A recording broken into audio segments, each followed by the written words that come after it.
Programa Na Contramão, com Alisson Dias.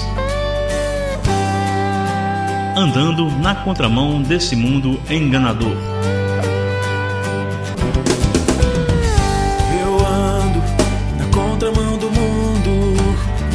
Eu fujo de toda tentação, pra não pecar contra ti e não magoar o teu coração. Boa tarde, ouvintes da Kadosh Web Rádio. Está no ar mais um programa Na Contramão. Eu sou o Alisson Dias e vamos dar continuação aos estudos que nós terminamos semana passada. Nós terminamos o assunto que era sobre a mulher samaritana e, no finalzinho, Jesus voltando para a Galileia. E agora, hoje, terça-feira, nós vamos estudar sobre 2 milagres que Jesus realizou, né?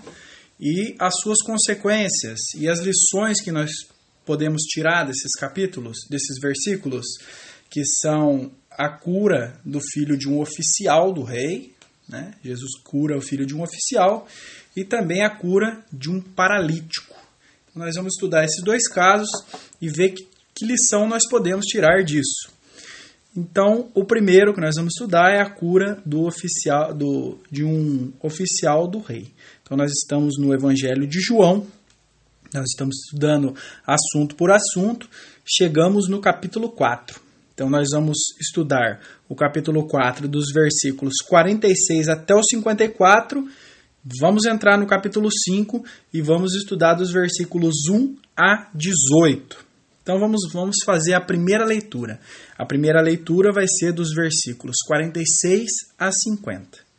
Vamos lá. Dirigiu-se de novo a Caná da Galileia, onde da água fizera vinho. Ora, havia um oficial do rei, cujo filho estava doente em Cafarnaum. Tendo ouvido dizer que Jesus viera da Judéia para a Galileia, foi ter com ele e lhe rogou que descesse para curar seu filho que estava à morte. Então Jesus lhe disse: se porventura não virdes sinais e prodígios, de modo nenhum crereis.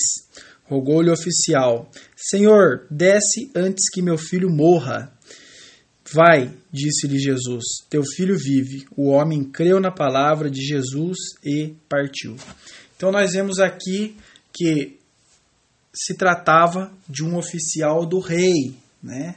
Possivelmente, grande possibilidade de ser um gentil, ou seja, um homem que não era de Israel, não fazia parte, não nasceu em Israel, era um gentil, né? E a arqueologia, ela aponta 2 nomes. Poderia ter sido Cusa, procurador de Herodes, ou Manaém, né? Um dos servos também de Herodes. A arqueologia aponta esses 2 nomes. Mas, estudando os escritos de Joséfo, né, um historiador dessa mesma época, um judeu, esse termo oficial, que em grego é basilikos, é qualquer servo do rei. Então podia ser qualquer tipo de servo, mas provavelmente era um gentil, né?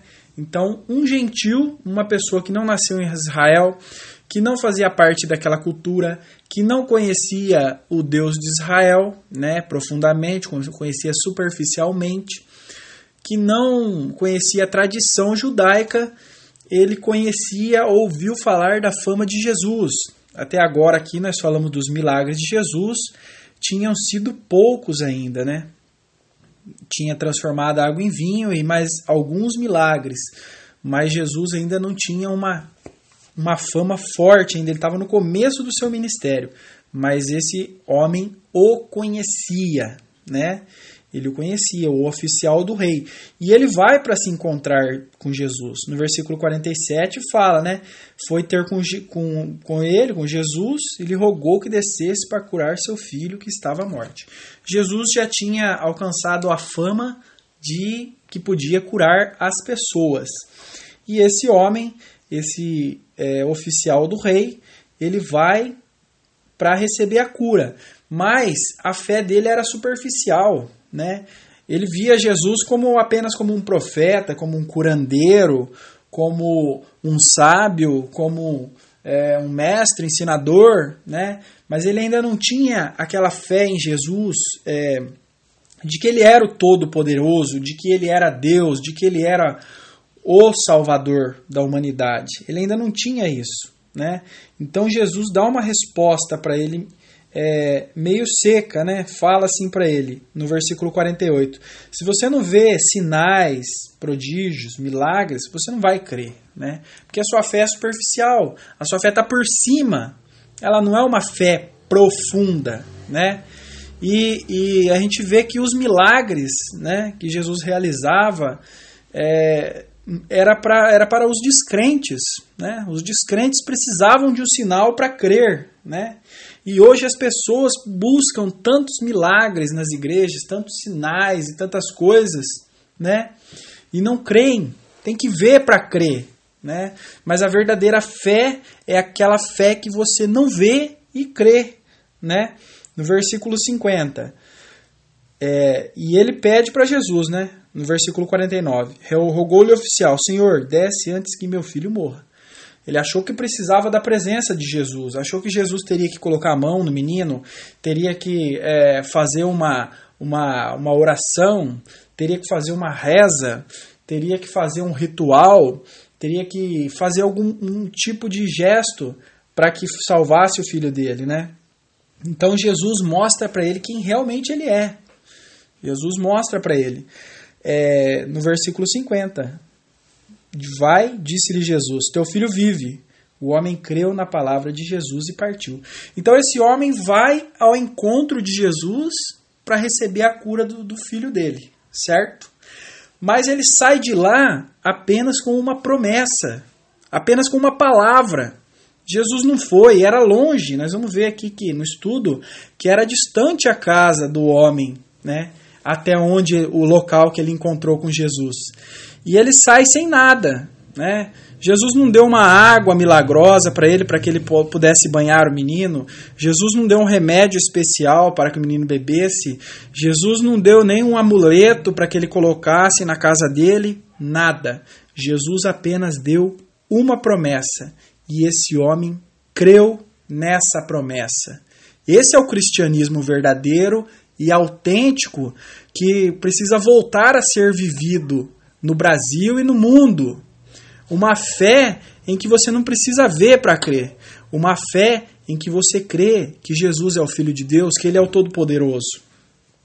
E, continuando o estudo, vamos ler dos versículos 51 ao 54, o desenrolar da história. Já ele descia quando seus servos lhe vieram ao encontro, anunciando-lhe que o seu filho vivia. Então indagou deles a que hora o seu filho se sentira melhor. Informaram: ontem, à hora 7ª, a febre o deixou. Com isto reconheceu o pai ser aquela precisamente a hora em que Jesus lhe dissera: teu filho vive. E creu ele e toda a sua casa. Foi este o segundo sinal que fez Jesus depois de vir da Judéia para a Galiléia. Outro ponto importante. Jesus disse, né, numa palavra, que ele veio para os judeus. Né? Jesus veio para os judeus. Nós vamos ver isso depois, ainda nesse estudo. Jesus veio para os judeus. Então, quando se tratava de gentios, Jesus não ia. Ele dava apenas uma palavra. Né? Porque ele veio primeiramente para os judeus. Se você tiver uma caneta, anota aí. Você vai ver que realmente Jesus, quando se tratava de gentios, ele não entrava em contato. Está em Marcos capítulo 7, 24 a 30, você vai ver isso. Em Mateus capítulo 8, versículos 5 a 13. Em Lucas capítulo 7, versículo 1 a 10. Ele cura sempre à distância. Mas a fé dos gentios os leva à cura, né? Primeiramente física desse menino, mas melhor ainda, a cura espiritual. Vamos ler de novo o versículo 53. Com isto reconheceu o pai ser aquela precisamente a hora em que Jesus lhe dissera: teu filho vive. E creu ele e toda a sua casa. Então, essa hora aqui provavelmente era 7 horas da noite, 19 horas, né, o acontecido aqui, e demorou muito tempo para ele chegar até na casa dele. E falaram: que hora que o menino foi curado? Tal hora. E era a mesma hora em que ele tinha conversado com Jesus. E deu certo. O milagre foi feito e foi realizado, né? E o homem foi crente e acreditou naquela palavra, na palavra de Jesus. E essa é a lição tão importante que fica e é necessária. As pessoas precisam tanto ver para crer, mas esse homem creu sem ver, né? E esse é o cristianismo que precisava voltar a acontecer no nosso país. E falta, né, a fé para as pessoas, falta coragem, determinação, não sinais, mas sim fé. E agora nós vamos falar do outro milagre realizado, que é a cura de um paralítico. O paralítico também foi curado. Então nós vamos fazer uma leitura dos versículos 1 a 9, no capítulo 5 de João. Passadas estas coisas, havia uma festa dos judeus, e Jesus subiu para Jerusalém. Ora, existe ali, junto à porta das ovelhas, um tanque, chamado em hebraico Betesda, o qual tem 5 pavilhões.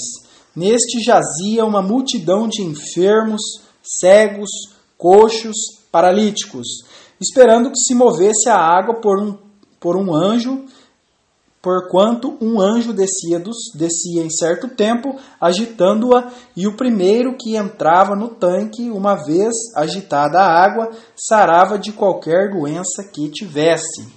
Estava ali um homem enfermo havia 38 anos. Jesus, vendo-o deitado e sabendo que estava assim há muito tempo, perguntou-lhe: queres ser curado? Respondeu-lhe o enfermo: Senhor, não tenho ninguém que me ponha no tanque quando a água é agitada, pois enquanto eu vou, desce outro antes de mim. Então lhe disse Jesus: levanta-te, toma teu leito e anda. Imediatamente o homem se viu curado e, tomando o leito, pôs-se a andar. E aquele dia era sábado. O que acontece aqui? Jesus, né, passou o acontecimento lá dos samaritanos, que nós estamos quinta-feira passada, né? E daí ele vai para Caná, realiza esse milagre, né? Com o filho do oficial do rei, um grande milagre. E depois ele chega até a festa dos judeus, né? Ele vai para a Galiléia e chega numa festa, né? E ali tinha um tanque chamado Betesda, né? O qual tem 5 pavilhões, né? Betesda quer dizer casa de misericórdia, né? Nos bons manuscritos tem Betesata, casa da oliveira, né? Esse tanque ele se encontra em Jerusalém ainda hoje, ele ainda existe.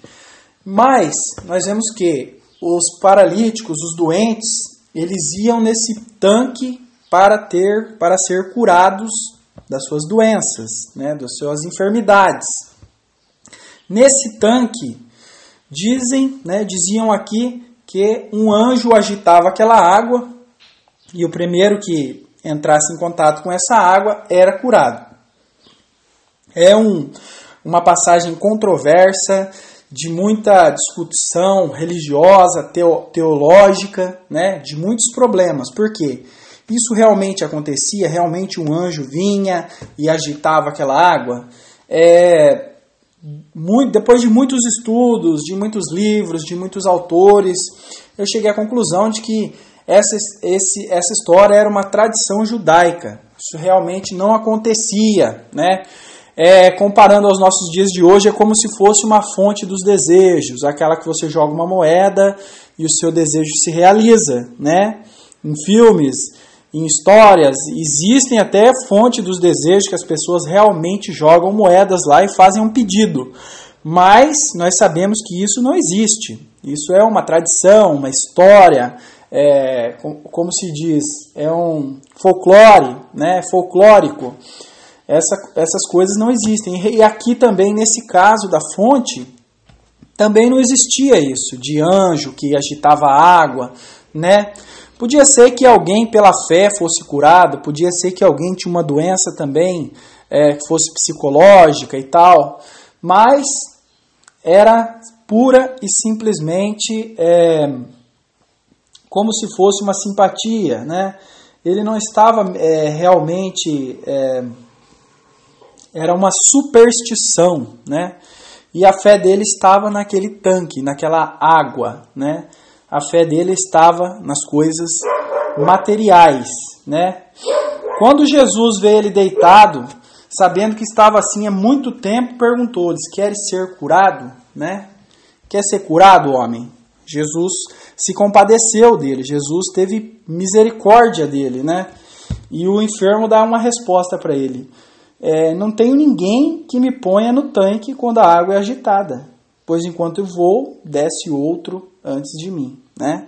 Então, ele não percebeu quem era Jesus, não entendeu que Jesus era o Todo-Poderoso, que Jesus é Deus, que Jesus tem o poder de realizar essa cura. Ele não compreendeu essas coisas, né? Então ele fala: não tem, será que você vai me ajudar, né? Então ele pede uma ajuda física para Jesus. Será que você é tão bom, né? Quer me ajudar? Me joga dentro da água, que daí eu serei curado, né? Então, é uma fé que necessita de algo, né? Necessita de algo material para completar aquela fé, né? E nós vemos isso nos dias de hoje. Tanto no oficial do rei, para ser curado, ele precisava de uma ajuda física. Jesus tinha que estar lá, tinha que pôr a mão, né? Jesus cura com uma palavra.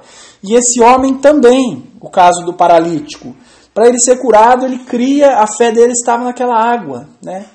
E a religião, ela faz isso. Ela coloca a fé em outras coisas, em coisas materiais, em coisas que não fazem parte de Deus, né? Muita gente coloca a fé na igreja, na denominação em que frequenta. Ele acha que se ele abandonar aquela igreja, Deus não está com ele, né? Se ele não puder ir. Muita gente coloca a fé no batismo. Se ele não receber o batismo, ele não vai ter salvação. Muita gente coloca a fé na ceia, né? Se ele não tomar a ceia todo mês, ele vai perder a salvação, né? São coisas que atrapalham a convivência do homem com Deus e com Jesus, né? Então Jesus, ele não recorre à fonte, Jesus não recorre a rituais, a coisas materiais. Jesus, ele recorre ao quê? Versículo 8, vamos ler de novo. Então lhe disse Jesus: levanta-te, toma o teu leito e anda. É muito interessante, né, que foi a mesma coisa. Jesus curou o filho do oficial do rei com a sua palavra. E Jesus curou o paralítico também com a sua palavra. Deus, ele age através da sua palavra, né? Se você for lá no livro de Gênesis, no capítulo 1, e ler os primeiros versículos ali, do 1 em diante, você vai ver que Deus criou todas as coisas com a força da sua palavra. É a palavra de Deus que cura, é a palavra de Deus que liberta, é a palavra de Deus que transforma o homem, tanto fisicamente quanto espiritualmente, em todos os sentidos. Deus age através da palavra.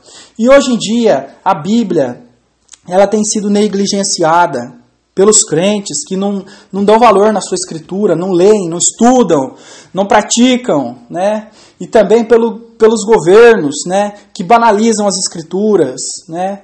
Também classes de pessoas, né, que não concordam com os ensinamentos bíblicos, distorcem, renegam, desprezam as escrituras ao seu bel prazer. Mas as escrituras, a palavra de Deus, a Bíblia, a palavra de Jesus Cristo, ela tem o poder de transformar, de curar o pecador, né? Aqui no caso que nós estamos vendo curas físicas, mas nós vemos também curas espirituais nessas pessoas.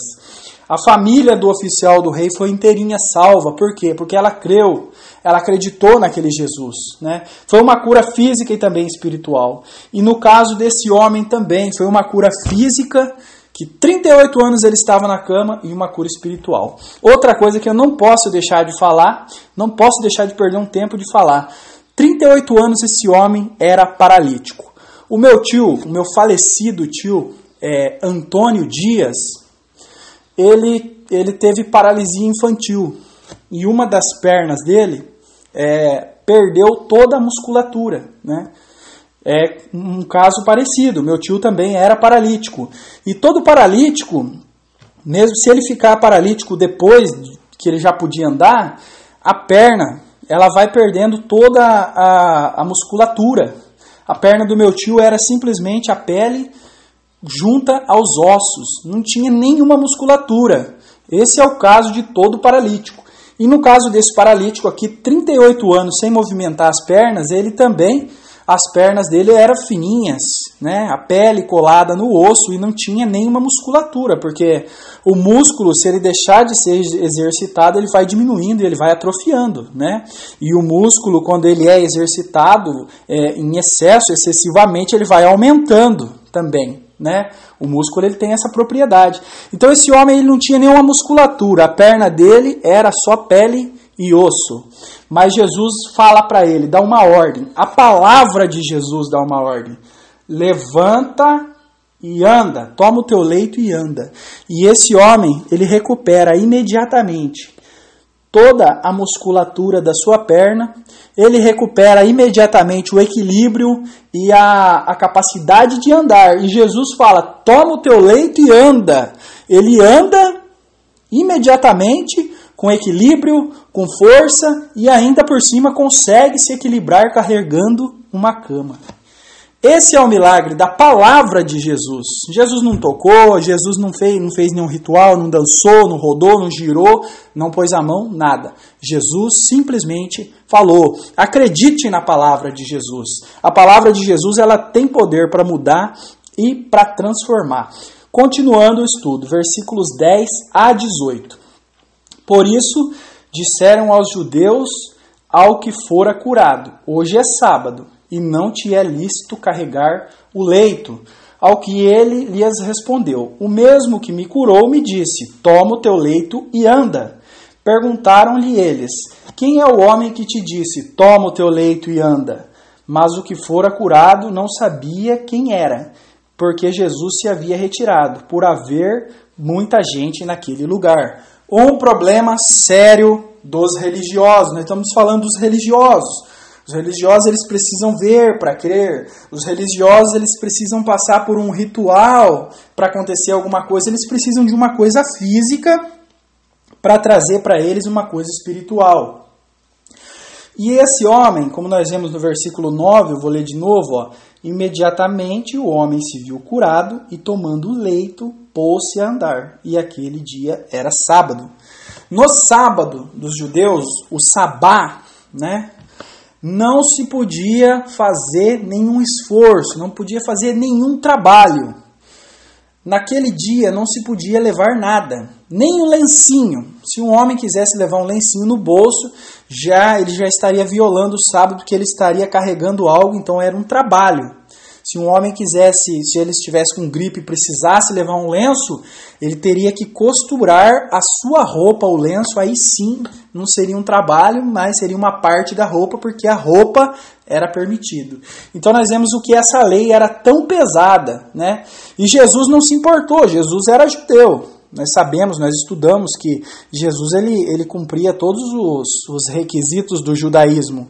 Mas Jesus, ele não se importou com o sábado, né? Ele falou, toma o teu leito e anda. Jesus, vocês acham que Jesus, aos seus 30 anos de idade, e nascido numa família de judeus, e judeu a vida toda, né? Morou ali somente dentro ali de Jerusalém, ele não sabia que não podia carregar um leito? Jesus sabia disso, ele tinha total certeza e convicção disso, mas mesmo assim ele mandou o homem carregar o leito. Quer dizer, ele livrou aquele homem tanto da enfermidade física, mas também como do rigor da lei, do peso da lei, né? E nós vemos hoje seitas como a seita adventista, né? Me perdoem se tiver algum adventista me ouvindo agora, que quer impor o peso da lei de novo, a guarda do sábado, a observância de tantos mandamentos, né? Mas Jesus ele só mandou nós observarmos o amor, amar a Deus acima de tudo, amar ao próximo. O amor ele cumpre toda a lei. Se você quer cumprir toda a lei, você tem que amar. Quando você ama, você não mata, você não rouba, você não fala mal, você não conta mentira, você não acusa falsamente. Quando você ama a Deus acima de tudo, você não abandona a palavra de Deus pela bebida, você não abandona a palavra de Deus pelas festas e pelo mundo, você não abandona a sua esposa porque você ama a Deus e você sabe que a vontade de Deus é que a família permaneça junta. Então, Jesus ele deixa bem claro aqui, só não vê quem não quer, que a lei já não importa mais para aquele que está debaixo da lei de Cristo. E a lei de Cristo é a lei do amor, é amar, né? Essa é a lei de Cristo. Essa é a lei que deve ser observada. Nós vemos aqui um gentil, o oficial do rei, o milagre realizado na vida dele. Ele creu, ele era um gentil. Nós vemos aqui o paralítico também, ele não podia, naquele tempo não existia cadeira de roda ou acessibilidade para aquele paralítico estar todos os dias no templo, orando e seguindo o judaísmo. Ele só ficava mesmo em volta daquela fonte, procurando uma forma de ser curado. Mas o paralítico, depois de curado, ele crê em Jesus. Ele crê e ele obedece à ordem de Jesus. Leva o teu leito. Ele não questionou, Senhor, mas hoje é sábado, eu não posso levar. Não, ele levou. Mas os religiosos, aqueles que viviam no templo, aqueles que sacrificavam no templo, aqueles que ensinavam no templo, esses nunca acreditaram na palavra de Jesus. E nos nossos dias não é nada nem um pouco diferente. São aqueles que estão dentro da igreja, os religiosos, aqueles que obedecem à palavra do pastor, aqueles que estão todos os cultos, aqueles que são fiéis na igreja, são os que menos obedecem à palavra de Deus, infelizmente. Você que está me ouvindo, examine a si mesmo. Veja se não fala a verdade. Vamos continuar o estudo. Versículos 15 a 18. 14 a 18. Mais tarde, Jesus o encontrou no templo e lhe disse: Olha, que já estás curado, não peques mais, para que não te suceda coisa pior. O homem retirou-se e disse aos judeus que fora Jesus quem o havia curado. E os judeus perseguiam Jesus porque fazia estas coisas no sábado. Mas ele lhes disse: Meu pai trabalha até agora, e eu trabalho também. Por isso, pois, os judeus ainda mais procuravam matá-lo, porque não somente violava o sábado, mas também dizia que Deus era seu próprio Pai, fazendo-se igual a Deus. Então Jesus Cristo, ele tirou toda essa ordenança da lei, né? Tem muita gente hoje querendo viver cumprindo a lei, querendo viver obedecendo a lei para a salvação. A lei não tem poder nenhum de salvar ninguém. Nós vemos aqui que a família do oficial, ela foi salva por crer. Nós vemos que o paralítico foi salvo por crer, mas Jesus fala para ele: olha, pare de pecar daqui para frente, muda de vida, muda de rumo, muda o seu sentido, passa a ser obediente a Deus agora, né? Pare de pecar. Mas não precisa mais guardar a lei do sábado, não precisa mais guardar todo esse peso que a religião te faz carregar. Apenas obedeça a minha palavra e os meus ensinamentos, né? Então a salvação, ela vem em crer na palavra de Deus. Estes homens creram na palavra de Deus, no que Jesus disse, né? Creram na palavra de Jesus e foram salvos. Se você quer ter a salvação garantida, a salvação da sua alma, você precisa crer na palavra de Jesus, crer no que ele fala, crer no que está escrito na Bíblia. A Bíblia está perdendo a credibilidade, a Bíblia está perdendo a força. Ninguém mais acredita na Bíblia, ninguém mais dá crédito à Bíblia. A Bíblia tem sido deixada de lado, estão entrando no lugar da Bíblia ensinamentos de homens, palavra dos homens e estão deixando a palavra de Deus cada vez mais de lado. Eles preferem ouvir os pastores com tanto peso, com tanta religião, com tantos rituais, tem que ir no monte, tem que jejuar, tem que fazer isso, tem que fazer aquilo, campanha e mais campanha, mas nunca dão ouvidos à palavra de Deus. E eu quero fazer um apelo a você, meu querido ouvinte. Somente a palavra de Deus, somente a palavra de Jesus Cristo é que pode curar o maior das enfermidades que você tem. A maior doença que você tem, a mais terrível, que é o pecado. Só Jesus pode curar. E ele não está pedindo ritual nenhum, ele não está pedindo campanha, nem congresso, nem nada. Jesus ele só pede: creia em mim. João 3,16. Porque Deus amou o mundo de tal maneira que deu seu Filho unigênito, para que todo aquele que nele crê não pereça, mas tenha a vida eterna. Obrigado por acompanhar o programa e quinta-feira nós continuaremos no capítulo 5. Obrigado pela audiência.